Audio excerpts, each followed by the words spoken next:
is Marbé from Marbé Designs, and we are now in the entry of my project at the Pasadena Showcase House. Come with me and I'm going to show you everything I use to curate my design. I collaborated with ADG Lighting here in LA to design these beautiful lightings on the ceiling. My inspiration was Art Deco, and I added some movement from Art Nouveau. Art Nouveau was fading away by 1933, but it was still relevant. So I fusioned both of them and made it in glass, and it was made by hand. Also, I did all the lightings around the space. I curated this beautiful wallpaper from Maya Romanoff. It's burlap and mica crystals.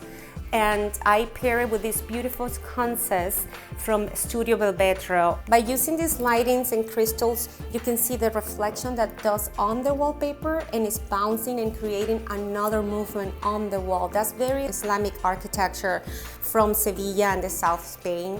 I also curated all the art around the space, and this lady over here was my favorite, or one of my favorites pieces that I curated. This is from Corbin. It's made out of metal. It's my size, and you just need just one piece to make a statement. So I want her here just to make this statement here and have some reflection from the lighting on the sconces from Studio Belvedere. As many of you know, I'm an architect in interiors, but I also do furniture design. I have my master's in Europe with furniture, interiors, and for this project I needed to do something very special. So I created this console, and my inspiration again was the Art Deco. So I added a twist with some movement from Cubism time, and I added this beautiful natural stone onyx to contrast the wood. Everything is painted by hand, and I added some touches of gold leaf. I wanted to have something here on the top of the table spectacular, just to articulate the table, and goes like up. So I curated this amazing art from Carol Fierman. She's an amazing artist, and this piece is called Perseverance. She was in Miami, and I had it brought here all the way just to have it in my design. And as you can see, the forms are just articulating the stairs and showing every movement that I wanted to create into the space. The light I love to design, it's just having a great moment, a great area where your eye is very wow. You know, when you're smelling perfume, that you smell one perfume and another, in between you have to smell coffee, so you have your nasals clean. The same thing happens with your eye. You don't want your eye to look or be busy of what to look. This is exactly what I did here in this space and what I do in my designs. I have a moment here in the entry, and then I have a moment here in the landing where, which I'm gonna show you now what I did. The landing, after you look at the entry, you land here. I curated this amazing art from Tom Lever. He's an American artist from 1970s, and his art captivated me, the way that he moves and the colors. So the background on the paint, I wanted to kind of continue that throughout the stairs, and having this amazing wall painted by an Italian artist. Her name is Carmen. She's my personal friend, and I commissioned her to do the wall. This is called Cashmere wall. Italian, they have many walls like Marmolino, they have Tuscany, they have Venetian plaster. This one doesn't have any plaster. She came here, we used a pearlescent paint, and she did it all the way up through the stairs and created the moment that I was telling you about, so your eye will rest and go to the second floor. So that's why I did this space here, and I used this chandelier from Studio Belvedere. It's 24 karat gold to reflect on the walls, on the cashmere walls, and to impact more of the light of the painting that I selected. The chandelier moves with the wind, and it reflects and bouncing the light all the way around it. And here is when you start having some sort of peacefulness to the space to go up to the second floor.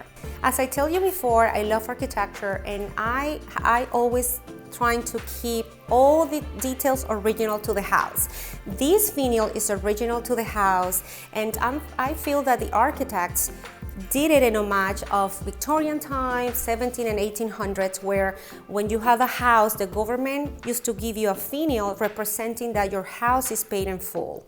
The finials back then used to screw it out, and in the pole, the deed was inside. So this doesn't have that function, but I think it has a history, and it was amazing to keep it and have this piece of crystals to bounce to the lightings and to the chandelier on top. I also kept all the finials in the stairs. All of them are original. I have them made this because I continue the runner. The runner used to come up to here. So what I did, I ran the runner all the way down, and I have replicas of finials on these 3 steps.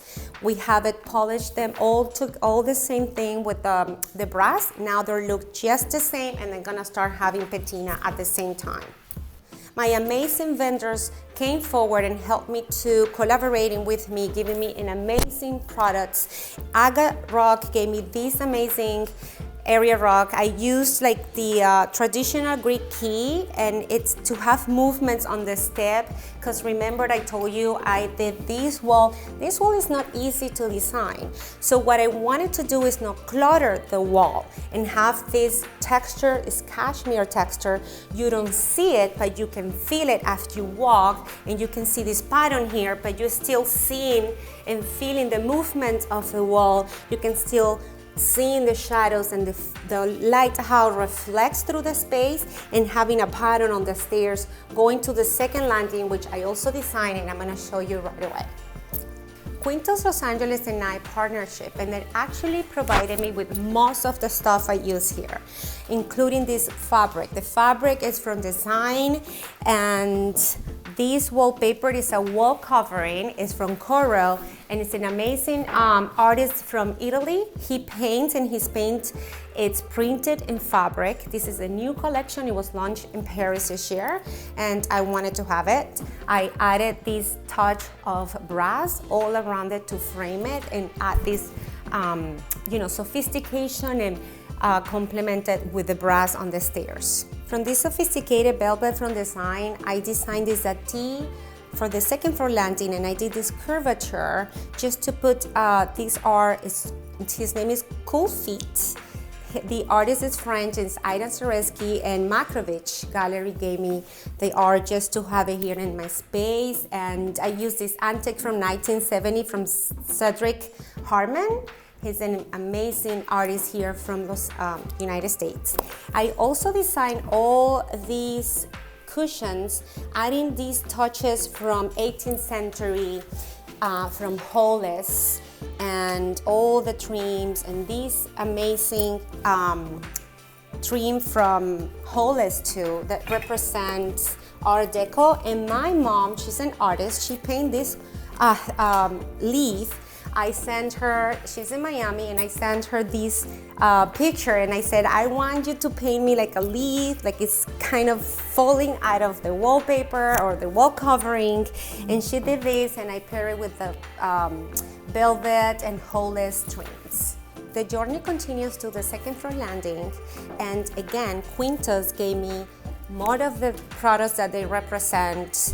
I used Rubelli to do these custom curtains, and I used Chase Irwin to do the shears, and Hollis to do the trim. The trim represent deco time, so I brought deco that I used in the entrance to here, and I wanted to do something very student sophisticated. All these are custom from my company, our Marbé Designs. We custom all these paneling and the cornices, adding the trim. It's very traditional from 1930s, 1900s. And also Hollis gave me a tie bags from 1800, although this is their new collection. And although there are tie back from curtains, I wanted to use it on the doors and have that touch of sophistication in the tassels on the doors.